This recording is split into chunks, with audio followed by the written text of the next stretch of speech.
तप्यमाने तपोदेवे देवासर्षिगणाः पुरा सेनापतिमभीप्सन्त पितामहमुपागमनम्।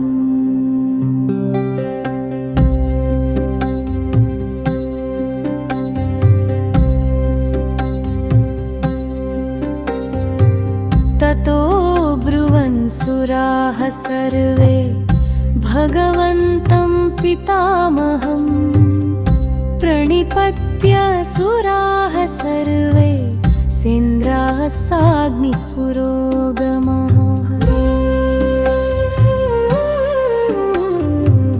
यो न सेनापतिर्देवदत्तो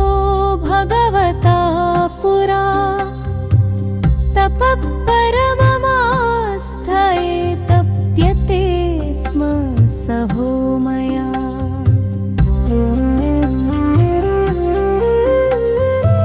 न दत्रार्यं तरं कार्यं लोकानां हितकाम्यया संविधत्स्व विधानजतं हि न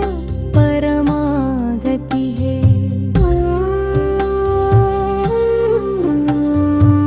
देवतानां वचय श्रुत्वा सर्वलोकपितामहः सान्त्वयन् मधुरैर्वाक्यैस्त्रिदशानिदमब्रवीत्। शैलपुत्र्याय दुक्तं तन्न प्रजाः सन्तु पत्नीषु तस्य वचनमक्लिष्टं सत्यमेव न संशयः।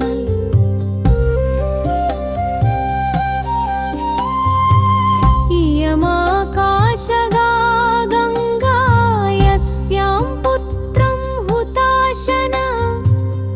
जनयिष्यति देवानां सेनापतिमरिन्दमम्।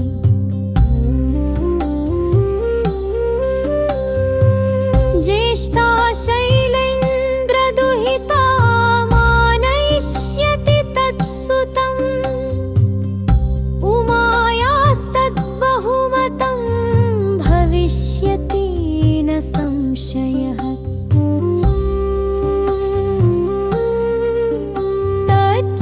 श्रुत्वा वचनं तस्य कृतार्थदेवतागणः प्रणिपत्य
शक्तिधर नमोऽस्तु ते देवसेनापते वीरलोकरक्षण तत्पर तारकासुरवधार्थं जातोऽसि परमेश्वरात् सुराणां रक्षणार्थाय नमस्ते शक्तिधारिणे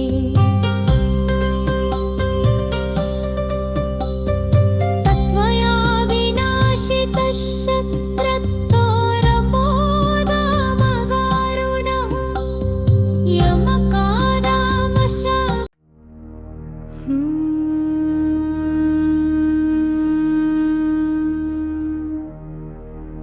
तप्यमाने तपोदेवे देवासृषिगणाः पुरा सेनापतिमभीप्सन्तत्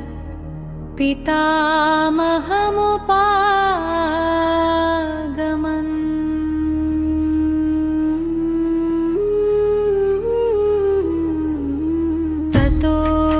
ततोर्बभ्रुवन् सुराः सर्वे भगवन्तं पितामहम् प्रणिपत्य सुराः सर्वे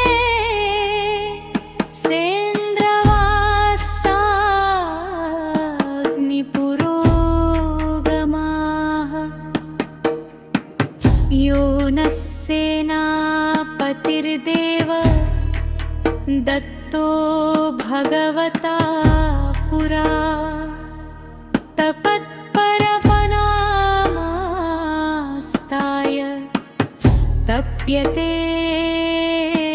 स्म सहो मया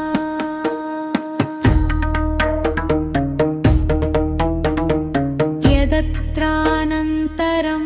कार्यं लोकानां हितकाम्यया संविधत्स्व विधानाद्यतं त्वं हि नव परमागतिः देवतानां वच श्रुत्वा सर्वलोकपितामहः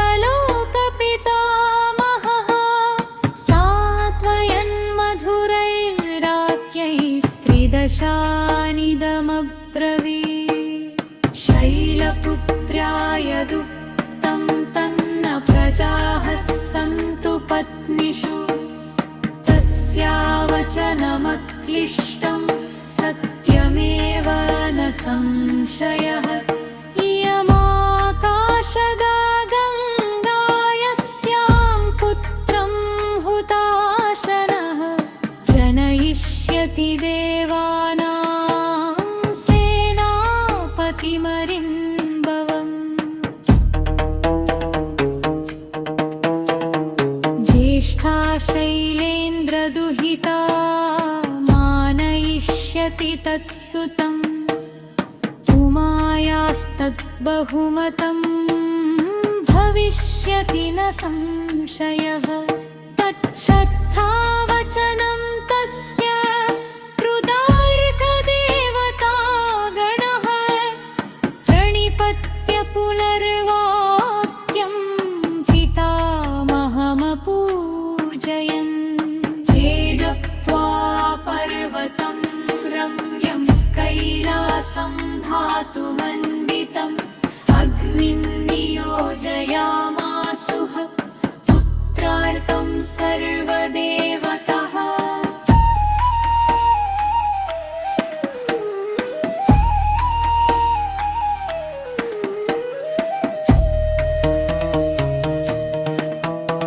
स गत्वा तत्र भगवान् अग्निर्देवो महायशा उवाच देवान् सर्वान् भीतस्त्रस्तो महातपः न शक्नोम्यहमेको वै धारयितुं महतेजयः यदेतत्परमं तेजय शम्भोरत्यन्तदुत्सहम् ततो देवः समागम्य हिमवन्तं महागिरिम् उपतस्तु समागम्य गङ्गालोकनमस्कृता सा तु देवैः समाहूता गङ्गालोकनमस्कृता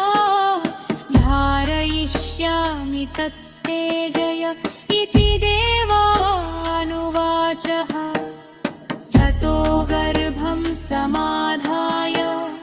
गङ्गालोकनमस्कृता धारयामास तत्तेजय दिव्यं शर्वस्य धीमतः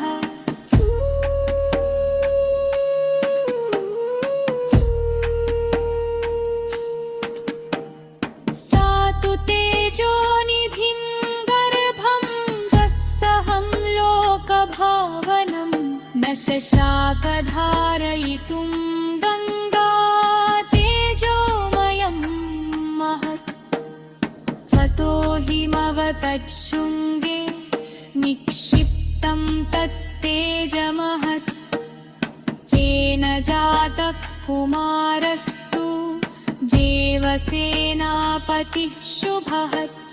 कृत्तिका समुपागम्य बालमादाय संस्थितः धारयामासुरभेत्य तेन कार्तिकेयोऽभवत् शन्खः शरमणश्च देवसेनापतिर्बभौ शक्तिधरो महातेजा देवानां प्रियकारकः सेनानीर्देवतानां स भुविता नात्र संशयः सर्वशत्रुविनाशाय सम्भविष्यति शक्तिमान् तस्य जन्मा महद्भूतं दृष्ट्वा देवा महाबला प्रहृष्टमुदिता सर्वे स्तुवन्ति स्म कुमारकम्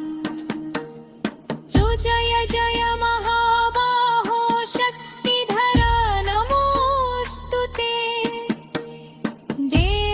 देवसेनापते वीरलोकरक्षण तत्पर तारकासुरवधार्थं जातो हासि परमेश्वरा सुराणां रक्षणार्थाय नमस्ते शक्तिधारिणे त्वया विनाशि तच्छक्तुत्तारकामदारुणः लोचानां शान्तिदातासि देवसेनापते विलवव इति स्तुत्वा महातेजसं देवगेवसुतं ततः स्वरयुप्स्वानि स्थानानि हर्षयं तत्परस्परम् येन नक्तासुरप्सरिणी दृष्टः सन्तो महाबला कुमारं पूजयामास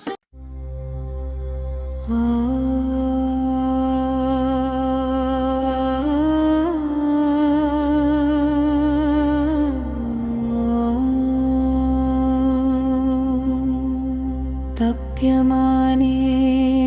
तपो देवे देवासर्षिगणाः पुरा सेनापतिमभीप्सन्त पितामहमुपागमन् ततो ब्रुवन् सुरः सर्वे भगवन्तं पितामहम् प्रणिपत्य सुरः सर्वे सेन्द्राः साग्निपुरोगमः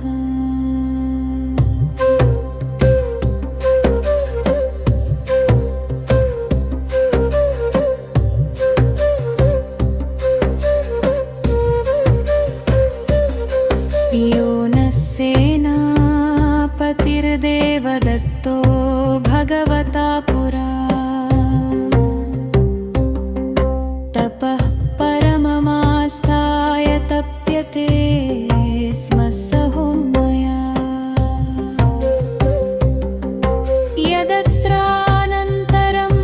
कार्यं लोकानां हितकाम्यया संविधत्स्व विधानच्युतं हीन परमागतिः देवतानां वचः श्रुत्वा सर्वलोकपितामहः सान्त्वयन् मधुरैर्वाक्यैस्त्रिदशानिदमब्रवीत् शैलपुत्र्या यदुक्तं तन्न प्रजावः सन्तु पत्नीषु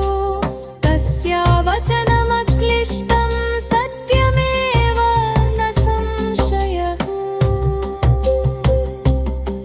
इयमाकाशगा गङ्गा यस्यां पुत्रं हुताशनः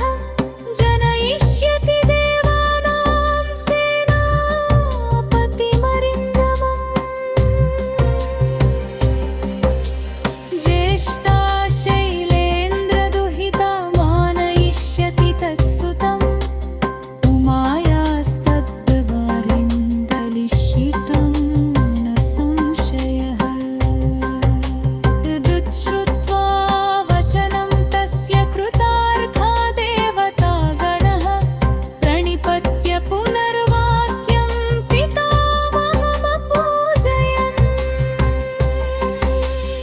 एतत्त्वा पर्वतं रम्यं कैलासं धातुमण्डितम् अग्निं नियोजयामासु विपुत्रार्थं सर्वदेवतः स गत्वा तत्र भगवानग्निर्देवो महायशा उवाच देवान् सर्वान् भीतस्त्रस्तो महातपः न शक्नोम्यहमेको वैधारयितुं महातेजा यदेतत्परमं तेजः शम्भोरत्यन्तदुःसहम् ततो देवा समागम्य हिमवन्तं महागिरिम् उपतस्थो समागम्य गङ्गां लोकनमस्कृतवान् सा तु देवैः समाहूता गङ्गालोकनमस्कृता धारयिष्यामि तत्तेजः इति देवानुवाचः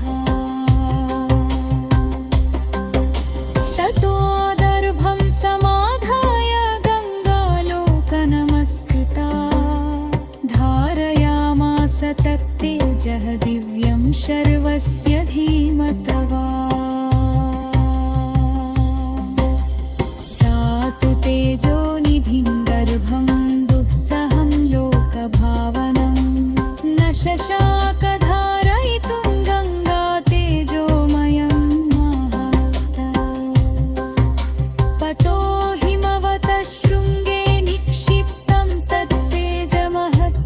तेन जातः कुमारस्तु देवसेनापतिः शुभः कृत्तिकाः समुपागम्य बालमादाय संस्थिता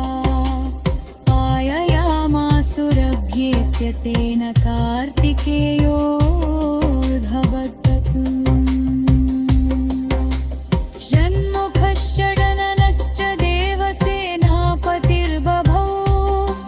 शक्तिधरो महातेजा देवानां प्रियकारकत्वम् सेनानीर्देवतानां स भविता नात्र संशयः सर्वशत्रुविनाशाय सम्भविष्यति शक्तिः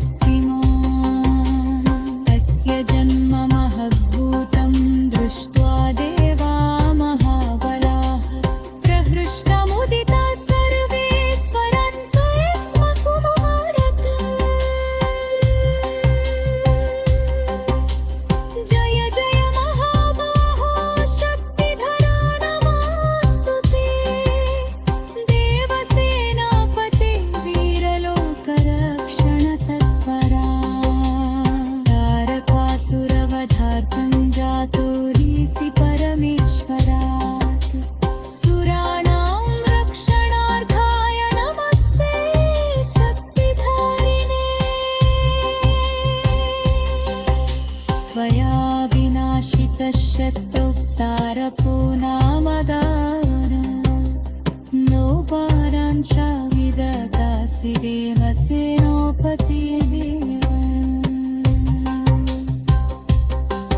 इति सुता महातेजसन्नेव देवसुतं ततत् तययुस्वारिस्ताराय शयन्तः परस्परं एवमुक्तासुराः सर्वे हस्तं सन्तो महाबलाः बालमुपाजयामास शक्तिधारिणं महाबलिम् सतपारक्ममातेजः कत्तिकारां सुतोषितु भरवसन्तन्नो भगवादित्य तप्यमाने तपो देवे देवासुर्षिगणावपुरा सेनापतिमभीप्सन्तः पितामहमपागमम् ततो ब्रुवन् सुराः सर्वे भगवन्तं पितामहम् प्रणिपत्य सुराः सर्वे सेन्द्रा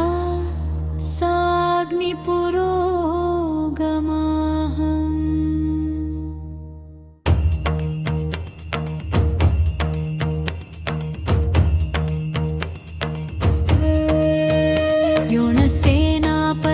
सेनापतिर्देवदत्तो भगवता पुरा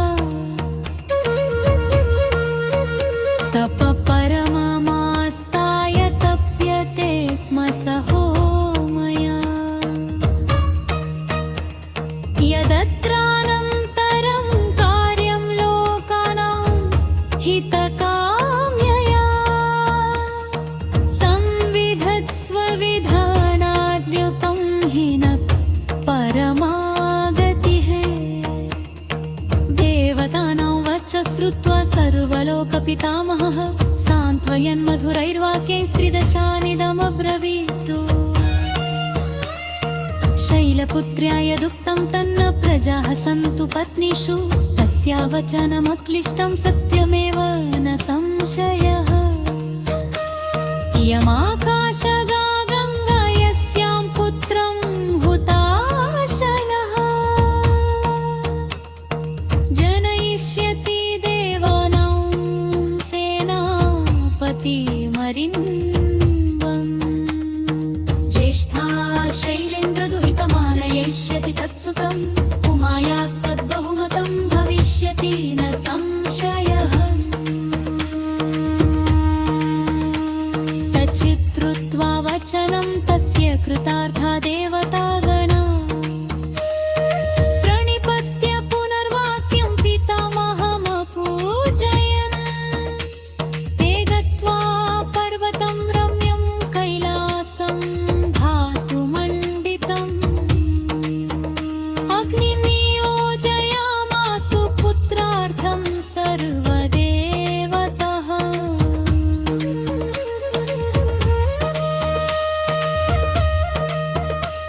स गत्वा तत्र भगवान् अग्निर्देवो महायशा उवाच देवान् सर्वान् भीतस्त्रस्तो महातपा न शक्नोम्यहमेको वै धारयितुं महातेजः यदेतत् परमं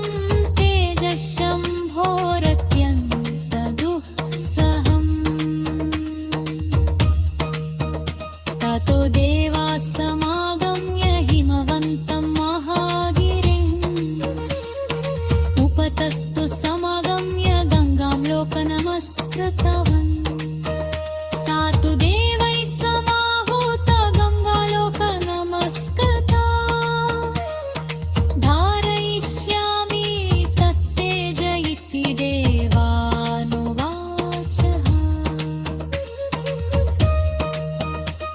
ततो दर्भं समाधाय गङ्गालोकनमस्कृता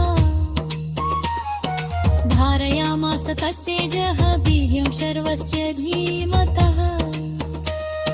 सा तु तेजोनिधिं गर्भं दुःसहं लोकभावनं न शशाका धारयितुं गङ्गा तेजोमयं महत् तद्वाहि भवता शृङ्गे निक्षिप्तं तत्तेजमहत् तेन जातः कुमारस्तु देवसेनापति शुभः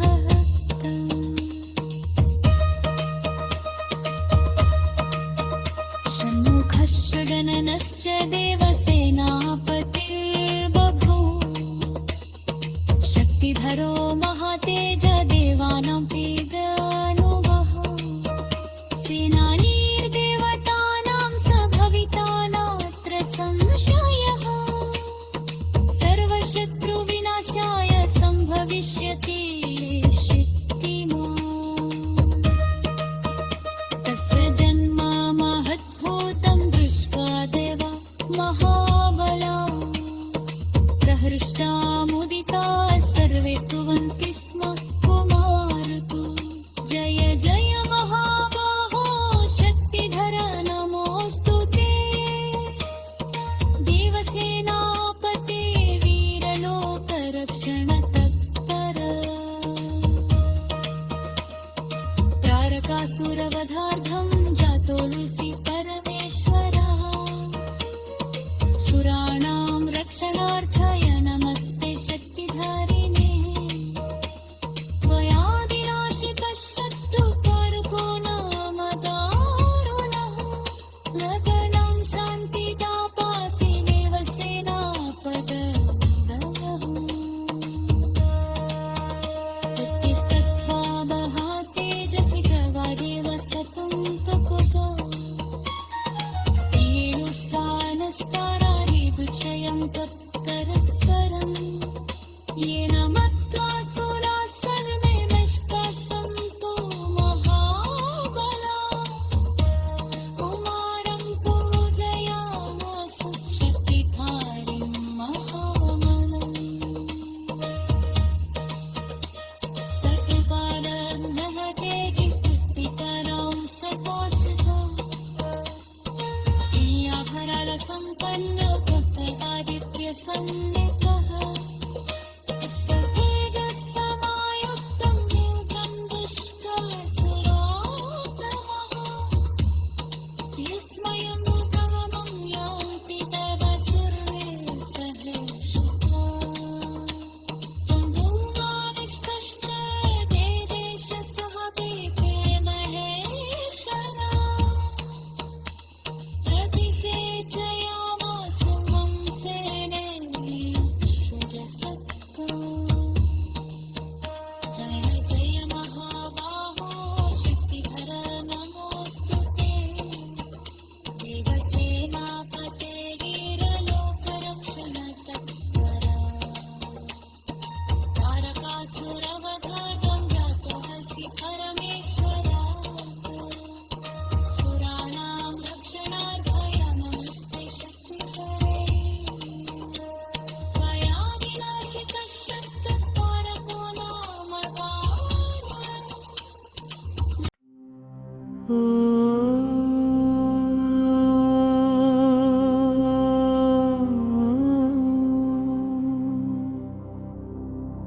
तप्यमाने तपो देवे देवसर्षिगणाः पुरा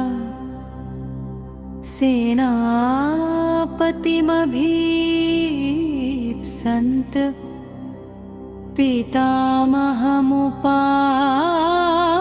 पितामहमुपागमन्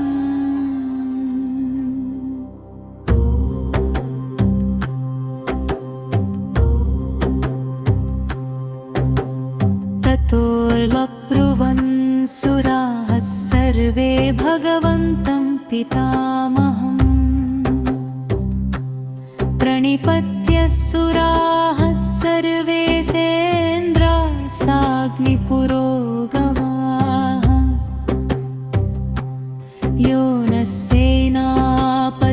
देवदत्तो भगवता पुरा तपः परममास्थाय तप्यते स्म सहो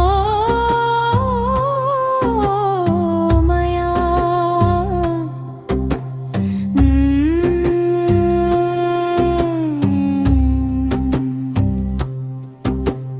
यदत्रानन्तरं कार्यं लोकानां हितकाम्यया संविधत्स्व विधानाद्यत्वं हि नः परमागतिः। देवतानां वचः श्रुत्वा सर्वलोकपितामहः सान्त्वयन्मधुरैर्वाक्यैस्त्रिदशानिदमब्रवीत् शैलपुत्र्याय दुक्तं तन्न प्रजाः सन्तु पत्नीषु तस्या वचनमक्लिष्टं सत्यमेव न संशयः। इयमाकाशगा गङ्गा यस्यां पुत्रं हुताशनः जनयिष्यति देवानां सेनापतिमरिन्दमम्। ज्येष्ठा शैलेन्द्रदुहिता मानयिष्यति तत्सुतम् उमायास्तद्बहुमतं भविष्यति न संशयः। तच्छ्रुत्वा वचनं तस्य कृतार्था देवतागणः प्रणिपत्रुपनर्वाक्यं पितामहमपूजयन्। ते गत्वा पर्वतं रम्यं कैलासं धातुमण्डितम् अग्निन्नियोजयामासुः पुत्रार्थं सर्वदेवतः। स गत्वात्र प्रभगवानग्निर्देवो महायशः उवाच देवान् सर्वान् भीतस्त्रस्तो महातपा न शक्नोम्यहमेको वै धारयितुं महातेजः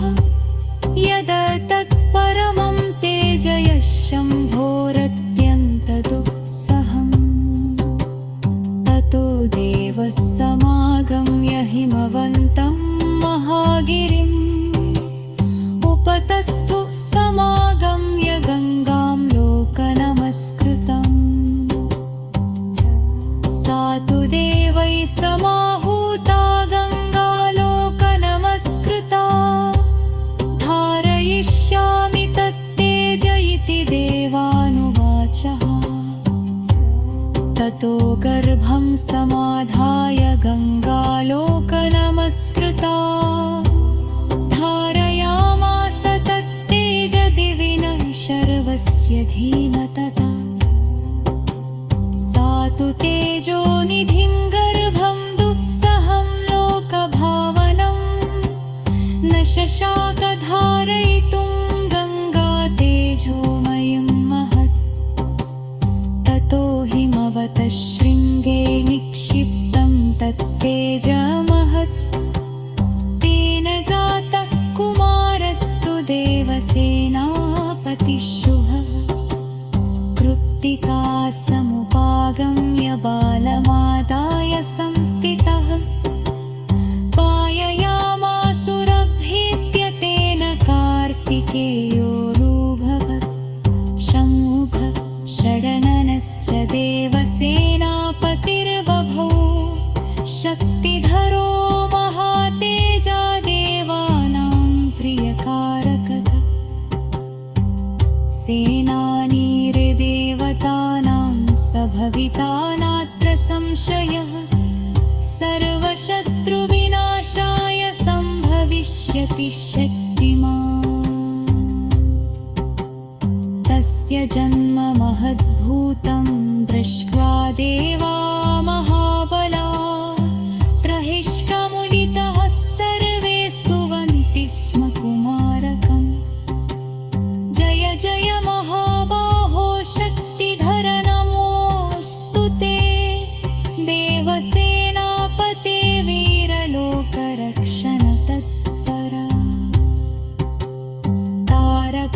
सुरवधार्थं जातो ऋषि परमेश्वरा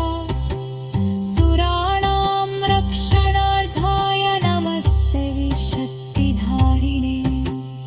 त्वया विनाशितशत्रुद्वारको नाम दावरः लोपालौ शान्तिदातासि देवसेनापते स्तुक्खा महातेजसं देवदैव सुतपतः कययुस्तारिस्तारादिहंशयङ्कः परस्परम् एवमुक्त्वा सुराः सर्वे हृष्टत्सन्तो महाबलः तुमालं पूजयानासु शक्तिकार्यं महाबलं स तु बालः महातेजः वदनतिकालं सुपोषितः दिव्यो भररसंवन्नो बभूवैदित्यसिंहितः तस्य तेजस्समायुक्तं रूपं दृष्ट्वा सर्वोत्तमः विस्मयं परमनयन्ति देवाः सर्वे सहर्षितः ब्रह्मा विष्णुश्च देवोऽश्च सह देवैर्महेश्वरः अतिशेषयोमासुः कंसेनानि शिरसप्तः जय जय महाबाहो शक्तिधर नमस्ते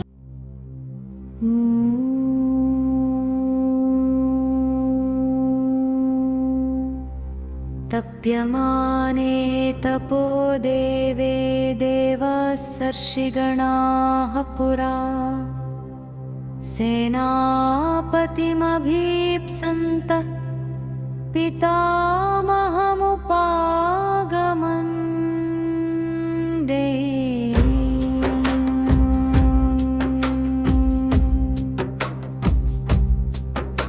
ततो ब्रुवन्सुरः सर्वे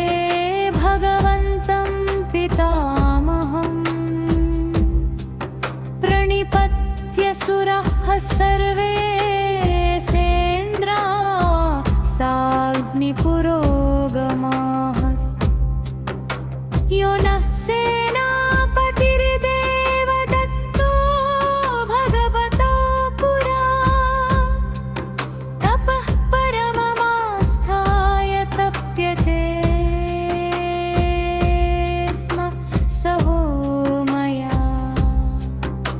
यदत्रानन्तरं कार्यं लोकानाहितकाम्यया संविधत्स्वविधारिर्मग्नं हिनः परमागतिः देवतानां वच श्रुत्वा सर्वलोकपितामहः सान्त्वयन्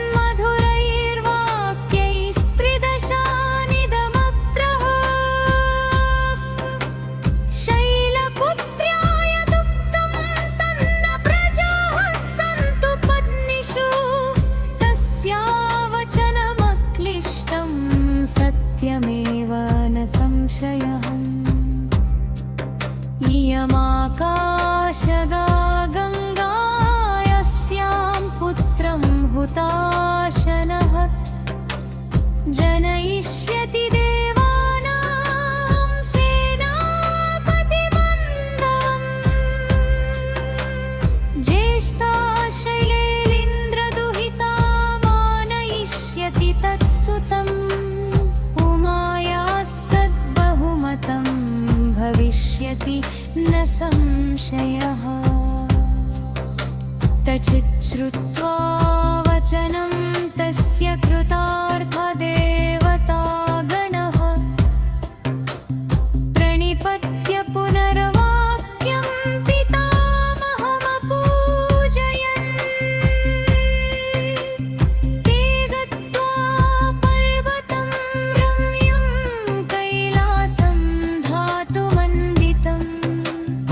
अग्निं नियोजयामासु पुत्रार्धं सरोवरे मतः देवता स गत्वा तत्र भगवान् निर्देवो महायशः उवाच देवान् सर्वान् भीतस्त्रस्तो महातपः न शक्नोम्यहमेको वै धारयितुं महातेजः यदेतत्परमं तेजशम्भोरत्यन्तदुःसहम् ततो देवः समागम्य हिमवं तं महागिरिम् उपतस्पः समागम्य गङ्गालोकनमस्कृता सा तु देवैः समाहूता गङ्गालोकनमस्कृता धारयिष्यामि तत्तेजः इति देवानुवाचः ततो गर्भं समाधाय गङ्गालोकनमस्कृता धारयामास तत्तेजः दीयं शर्वस्य धीमता सा तु तेजोनिधिं गर्भं दुःसहं लोकभावनं न शशाक धारयितुं गङ्गा तेजोमयं महत् ततो हिमवत शृङ्गे निक्षिप्तं पत्तेजः महत् तेन जातः कुमारस्तु देवसेनापतिः शुभः तुत्तिकाः समुपागम्य बालमोदाय संस्थितः पाययामासुरभियेत्य तेन कार्तिकेयोऽनुभवत्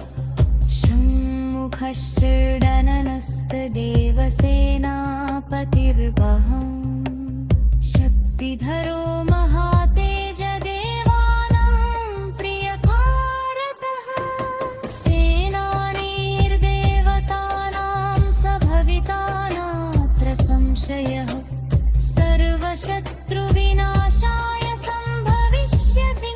शक्तिमान् मस्य जन्म महद्भूतं दुश्मनेन महाबलाः प्रवृष्टौदिकाः सर्वे स्तुवन्ति स्म कुमारकम् जय जय महाबाहो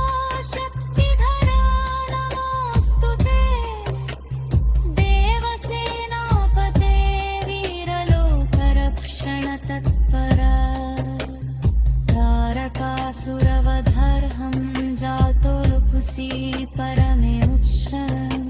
सुराणां रक्षणार्भाय नमस्ते शक्तिवान्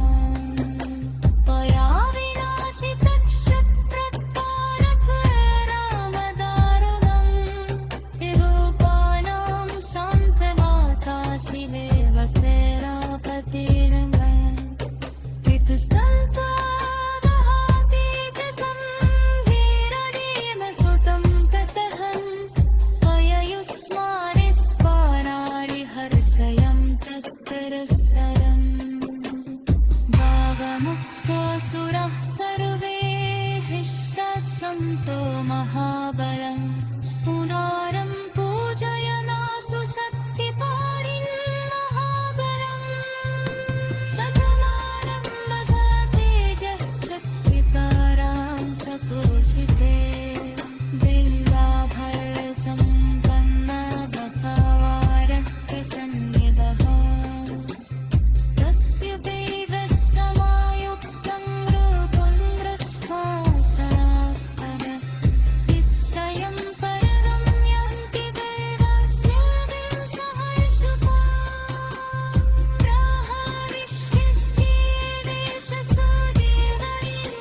प्राहाविष्णुश्चेदेशसुजीवनीगहरीश्वरः कनिष्ठयमासं तं श्रीधरणीं सुरसहितां सर्वचित्तक्षयसं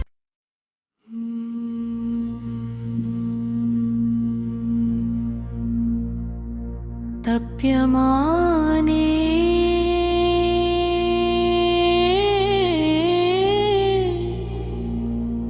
तपो देवे ऋषिगणाः पुरा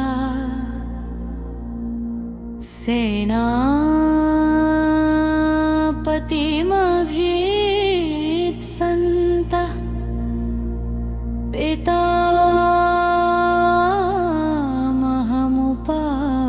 पितामहमुपागमन्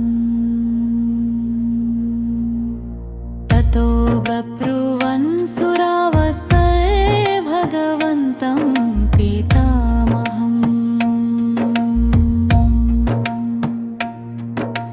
प्रणिपत्य सुराः सर्वे सेन्द्रासाग्निपुरोगमा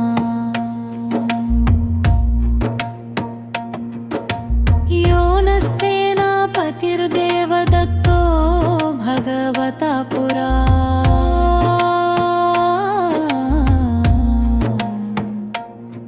तपः परममास्थाय तप्यते स्म सहो मया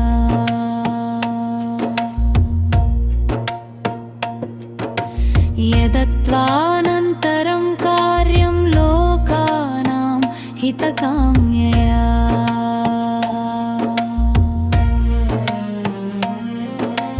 संविधत्स्व विधानाज्यो त्वं हि न परमागतिः देवतानां वचः श्रुत्वा सर्वलोकपितामहः सान्त्वयन्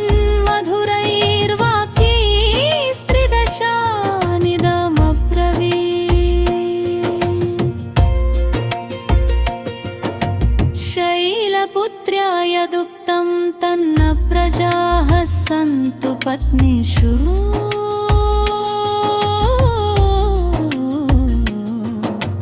तस्या वचनमक्लिष्टं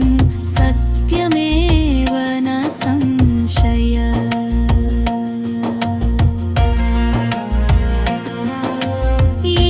इयमाकाशगङ्गा यस्यां पुत्रर्हुताशः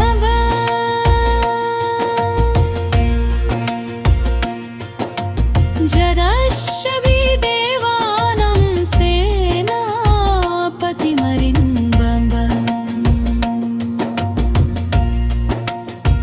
ज्येष्ठा शैलेन्द्रदुहिता मानयिष्यति तत्सुतम्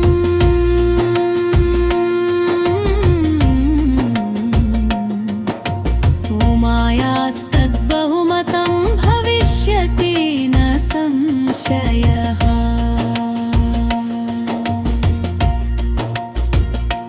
तच्छ्रुत्वा वचनं तस्य कृतार्था देवतागणः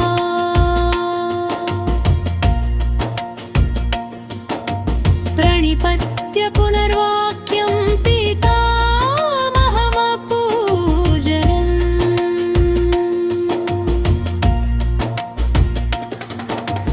ते गत्वा पर्वतं रम्यं कैलासं धातुमण्डितम्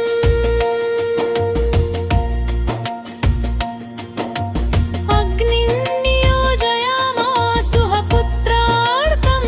सर्वदेवताः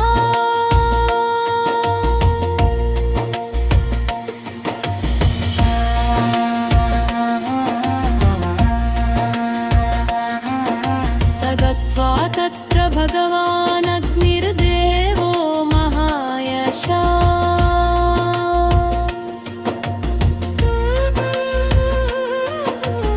उवाच देवान् सर्वान् भीतस्त्रस्तो महातपा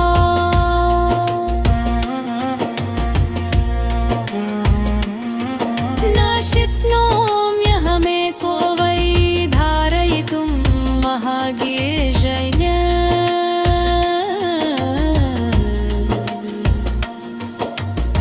यनन्तत्परमं तेजवशम्भोरत्यन्तदुषहम्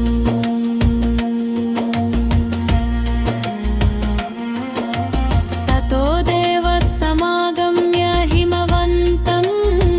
महागीर्जयन्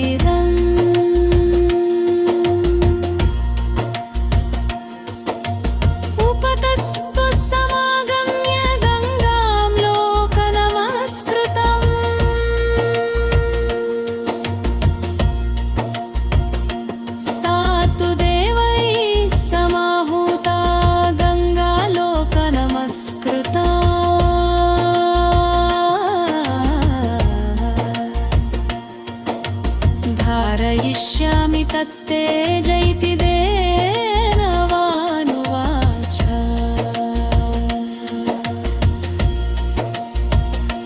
ततो गर्भं समाधाय गङ्गालोकनमस्कृता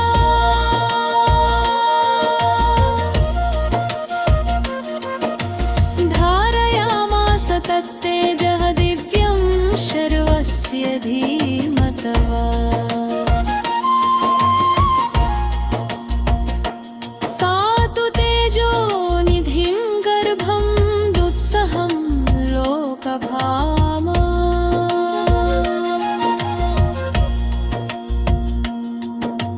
न शशाक धारयितुं गङ्गातेजोमयं महत्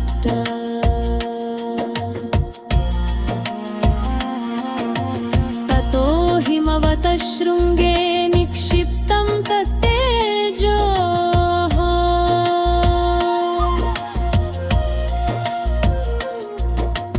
तेन जातः कुमारस्तु देवसेनापतिः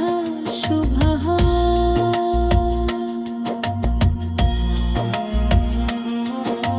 कृत्तिकाः समुपागम्य बालादाय संस्थिता